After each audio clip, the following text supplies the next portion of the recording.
నిరుపేదల సొంతింటి కల సాకారం చేయటమే కూటమి ప్రభుత్వ లక్ష్యమని మంత్రి ఆనం రామనారాయణ రెడ్డి అన్నారు. నెల్లూరు జిల్లా ఆత్మకూరు పట్టణంలో తాత్కాలిక డీడీఓ కార్యాలయాన్ని ప్రారంభించారు. రాష్ట్రంలో 77 డివిజనల్ నూతన కార్యాలయాలను చిత్తూరు జిల్లా నుంచి వర్చువల్గా డిప్యూటీ సీఎం పవన్ కళ్యాణ్ ప్రారంభించి వీడియో కాన్ఫరెన్స్ నిర్వహించారు. ఈ వీడియో కాన్ఫరెన్స్కు మంత్రి ఆనం రామనారాయణ రెడ్డి హాజరయ్యారు. అనంతరం నూతన గృహ నిర్మాణాల కొరకు దరఖాస్తు చేసుకున్న వారికి గృహ నిర్మాణ పట్టాలు మంజూరు చేశారు.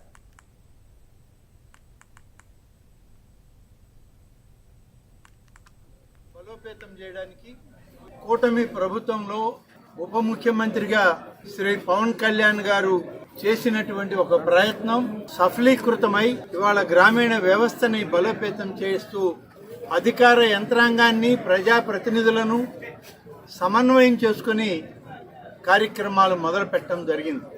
గడిచిన సంవత్సరం 4 మాసాలుగా పంచాయతీరాజ్ వ్యవస్థని ఎలా బలోపేతం చేయాలి, పంచాయతీరాజ్ వ్యవస్థ ద్వారా గ్రామీణ ఆర్థిక వ్యవస్థను మనం మెరుగుపరచాలి అని చెప్పి కూటమి ప్రభుత్వం చేసేటువంటి ప్రయత్నంలో కేంద్ర రాష్ట్ర ప్రభుత్వాలు, శ్రీ నరేంద్ర మోడీ గారు, శ్రీ చంద్రబాబు నాయుడు గారు, శ్రీ పవన్ కళ్యాణ్ గారు వీరందరూ కలిసి చేసినటువంటి